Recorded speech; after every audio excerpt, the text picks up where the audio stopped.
मनुष्य इतने पुण्य के कार्य भी करता है, बुद्धिमान प्राणी भी है,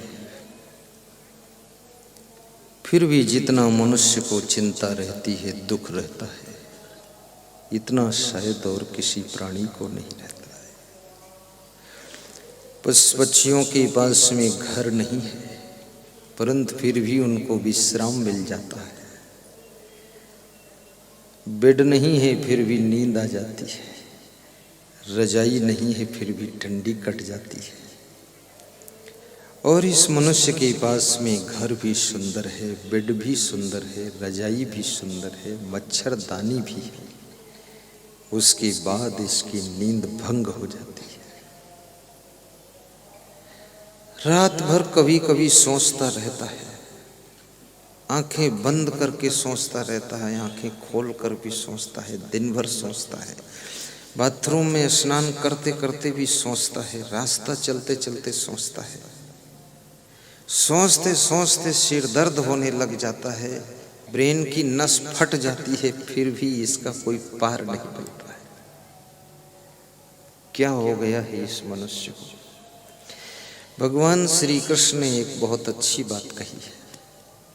उन्होंने कहा है कि तुम कुछ लेकर यहाँ आए नहीं हो। क्या लेकर आए और क्या लेकर जाओ? व्यर्थ चिंता क्यों करते हो?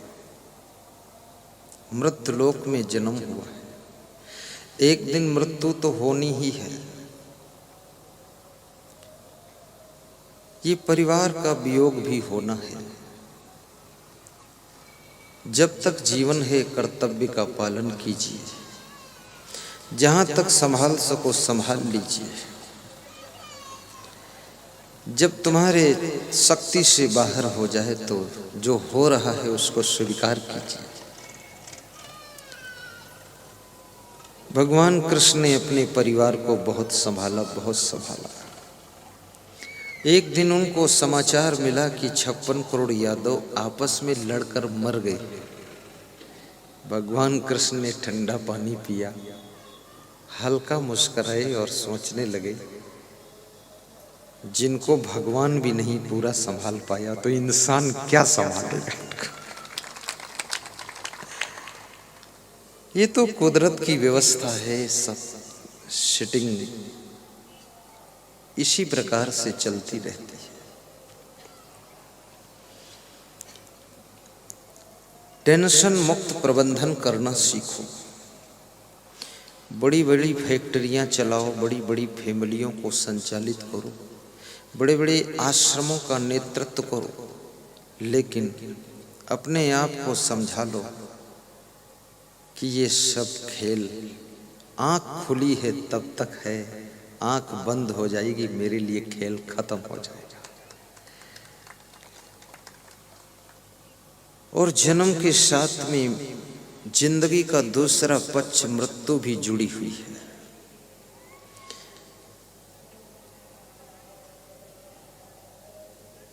कब कहां जीवन की शाम हो जाए किसी को पता नहीं। क्या भरोसा है इस जिंदगी का, साथ देती नहीं है किसी का। क्या भरोसा है इस जिंदगी का।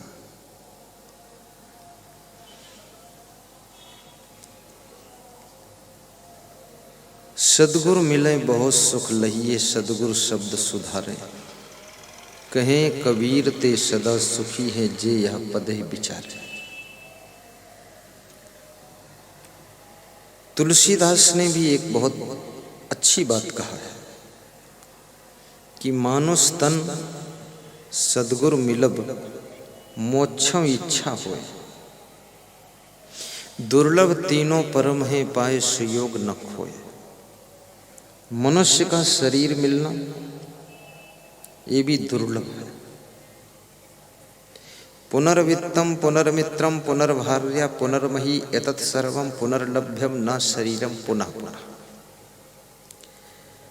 धन खो जाए तो फिर मिल जाएगा, मित्र रूठ जाए तो फिर खुश हो जाएंगे, मिल जाएंगे, पत्नी नाराज हो जाए तो फिर राजी हो जाएगी, एक पत्नी मर जाए तो दूसरी भी मिल जाएगी। जमीन कोई बेईमानी कर ले तो और खरीद लोगे और मिल जाएगी, लेकिन मनुष्य शरीर बारंबार नहीं मिलता है। ऐसा नीतिकार कहता है कि मनुष्य शरीर को कहीं तुम थोड़े से धन के लिए न खो देना, छोटे से परिवार के मोह में इसको न खो देना, और कहीं काम क्रोध लोभ मोह मनोविकारों के पीछे इस मनुष्य जीवन को गंवा न देना। इस जीवन के महत्व को समझो। आहार निद्रा भय मैथुनानि सामानि चैमानि नृणाम पशूनाम ज्ञानम नराणाम अधिको विशेषो ज्ञानेन हीना पशुभिः समाना।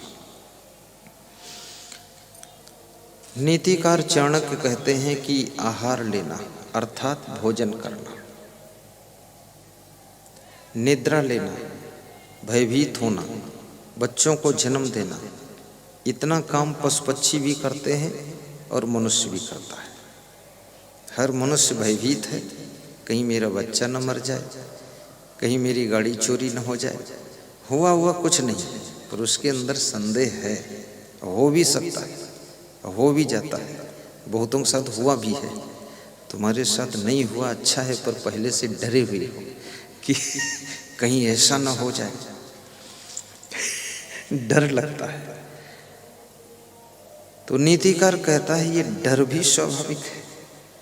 पशुओं को भी डर है, पंछियों को भी डर है, और मनुष्यों को भी डर है।